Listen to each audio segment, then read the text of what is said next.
So అట్లా course మనం ఒక పార్టీలో ఉన్నప్పుడు పార్టీ లైన్ దాటొద్దనే ఉద్దేశం. అయినా కూడా కుల సంఘాలు కావచ్చు, నా నియోజకవర్గం మొత్తం ఎస్సీలందరూ 7 నియోజకవర్గాలు పెద్ద ఎత్తున పోరాటాలు కూడా చేయడం జరిగింది.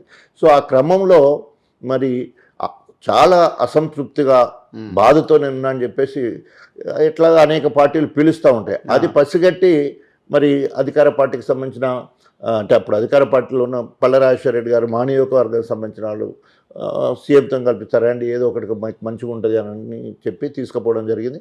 దాంట్లో రైతు బంధు ఇస్తాం, ఎమ్మెల్సీ మంత్రి ఇస్తాం, లేకపోతే ఎంపీకి ఇస్తాం. సో ఒక్కొక్కటి అవన్నీ కూడా పోయే పరిస్థితి ఏర్పడ్డది. అట్లా చెప్పుకుంటూ నీకు 2 బాధ్యతలు అప్పచెప్తున్నాం, గన్పూరు గెలిపియాలి, నేను ఇన్ఛార్జిగా జనగాం ఇస్తున్నామని చెప్పడం జరిగింది. సో నాకు ఎంత చిన్నది మునుగోడు ఎలక్షన్ కావచ్చు, హుజూర్ నగర్ ఎన్నికలు కావచ్చు, హైదరాబాద్ ఎక్కడ నాకు బాధ్యత ఉండేది ఉంటే how to own the election, ఆ ఎలక్షన్లను ఎట్లా గొప్పగా అటు బీజేపీ ఉండే మునుగోడు మొత్తం కూడా, సో మొత్తం కూడా బీఆర్ఎస్కు చేసే ప్రయత్నం చేసినాం. సో అట్లా అనేక సందర్భాలు భూపాల్పల్లి కానీ, పర్కాల్ కానీ, మున్సిపాలిటీలో వెళ్ళినప్పుడు ఇన్ఛార్జ్గా పోయినా ఎక్కడ పోయినా కూడా గెలిపే. అంటే ప్రజలను ఓన్ చేసుకోవడం. సెకండ్ టైం కూడా ఎందుకు మీరు మళ్ళీ అదే పార్టీలో అంతా ఇది చేసి కూడా అక్కడే ఉన్నారు? ఎవరు మిమ్మల్ని మాయ చేసింది? పల్లా రాజేశ్వర రెడ్డినా మిమ్మల్ని మోసం అంటే పల్ల రాజేశ్వర రెడ్డి గారే తీసుకుపోయి బుజ్జగించే క్రమంలో రైతు బంధు, ఎమ్మెల్సీ, ఎంపీ పడిపోయారు మీరు.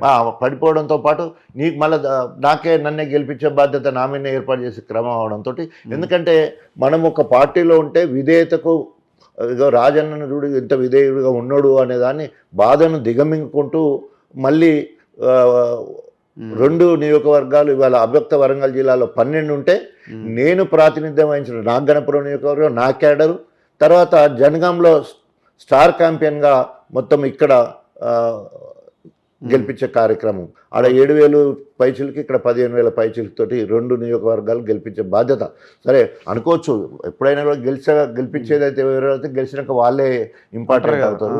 సో వాళ్ళు ఇంపార్టెంట్ పోయి వాళ్ళు నన్ను దగ్గర ఇప్పుడు అధిష్టానం నన్ను పట్టించుకోదు. కనీసం మినిమం ఒక కాల్ చేసి అప్రిషియేషన్ కూడా లేదు గెలిపించినాను, లేదా పిలిచి మాట్లాడి నీకు ఆల్రెడీ హామీ ఇచ్చినాం, ఎమ్మెల్సీ చేయలేకపోయినాం, రైతు బంధు పోయింది, ఎంపీ నువ్వు ఒక్కని చేసుకో. ఎట్లయితే రంజిత్ రెడ్డికి పిలిచి మొత్తం ఎట్లయితే సిగ్నల్ ఇచ్చిందో, గ్రీన్ సిగ్నల్ ఇచ్చినో, నాకు గ్రీన్ సిగ్నల్ ఇవ్వాలి. ఓ ఉప ముఖ్యమంత్రి 4 సార్లు కంటిన్యూస్గా ఎమ్మెల్యే, మరి గొప్పగా. ఇప్పుడు మీకు ఎంపీ మీదేం చర్చ రాలేదా? మళ్ళీ మీ పేరు చర్చ రాలేదు. ఇప్పుడు మళ్ళీ కడియం శ్రీ కూతురు, పైసలున్న అరుగు రమేష్, పోయిన వాళ్ళు అందరి దగ్గర పైసలు అడుగుతాను, నువ్వు పైసలు పెట్టుకుంటావా, ఎంత పెట్టుకుంటావా అని అడిగే పరిస్థితి ఉంటే ఇప్పుడు అదే పల్లారాజేశ్వర మీరు కాల్ చేసి అడగలేదా? అడుగుతాం. కానీ వాళ్ళు ఇప్పుడు ఏ స్థాయిలో ఉన్నారు, అంతకుముందు తెల్లాలైతే ముఖ్యమంత్రి పక్క ఉండే పరిస్థితి కాంచెల్లి వాళ్ళకు కూడా ఇప్పుడు ఆ ఇంపార్టెన్స్ తగ్గిపోతుంది కదా ఆటోమేటిక్గా. సో కాబట్టి ఆ రకంగా ఇక పీక్ స్థాయికి వెళ్ళడం అంటే మొత్తం బాయిలింగ్ పాయింట్ అంటారు కదా, సాచురేషన్ మొడిగా మొత్తం నిండా మునిగినంత బాధ. నేను ఇంత త్యాగం చేసి బీఆర్ఎస్ పార్టీకి వస్తే 10 ఏళ్ళు గొడుసాకిరి చేస్తే నియోజకవర్గాన్ని అన్ని రకాలుగా కేసీఆర్ నాయకత్వంలో పాటిస్తే నియోజకవర్గం కడియం శ్రీగారికి అప్పచెప్పాల్సి వచ్చింది, గెలిపించే బాధ్యత ఆయనకే చేయాల్సి వచ్చింది. తెల్లారైతే ఎవరైతే తిట్టినోళ్ళనే ఆ పార్టీలో చెడగొట్టడానికి ఎవరైతే ఉన్నారో 2011 అక్టోబర్ 29 రాజీనామా చేసిన, 12 మార్చిలో గెలిచిన, అప్పటి నుండి పార్టీ గ్రామ స్థాయి నుంచి వెళ్ళి పెంచడమే కాకుండా గ్రామ కమిటీలు, మండల కమిటీలు, ఎంపీపీలు, జెడ్పీటీలు అన్నీ నేను